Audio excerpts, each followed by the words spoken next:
Climate Change Center of the Manila Observatory in cooperation with Ateneo de Manila University, PAGASA, and the Department of Education. So, what is a rain gauge? Okay, Michael, please read it. Yeah, so it is the instrument used to measure the amount of rainfall. So, if you saw or some things I had to do was when it would rain. When you have to take the water out, the rain gauge would sometimes be hard to remove. But most of the time it's okay and fun, except for just like Jake and the others mentioned, you have to go on holidays or time where there's no classes. So in my experience last year, I was assigned to Tuesday group, but I will tell you all about the Sunday and Saturday group. Even if it is Sunday, so you should go to the school to measure the rainfall. If there is no rainfall, just like what Debbie said, just look at the clouds and know the kind of cloud. So I also experienced Tuesdays with heavy rainfall. That's why when I measured the rainfall, I was wearing raincoat. Then I also went here during Tuesday sem breaks, and yeah, because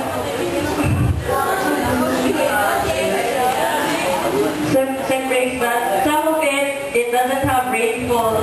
Then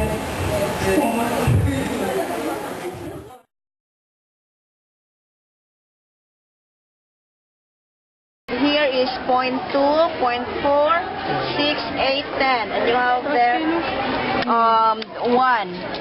Okay, so which means this is 10 mm. Okay, 10 centimeters, ma'am. millimeters. Millimeters. Okay, then this one is 20 mm. Oh no, not 22 mm. Because this one is again. This one is 0.2, 0.4, 0.6, 0.8, and you have there 1 mm. And then 1.2 and so on. Okay?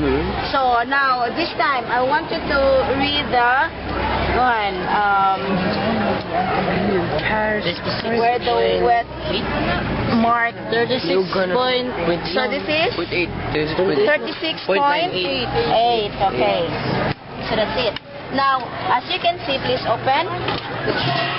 Okay, so this is the inner cylinder or the tube.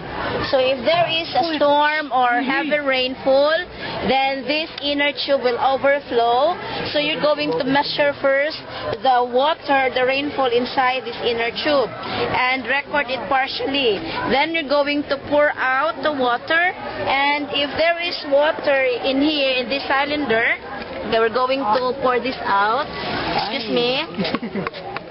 Okay, so you're going to, this can also be removed, okay, by pouring it excess water, okay, and then you add. So that's it.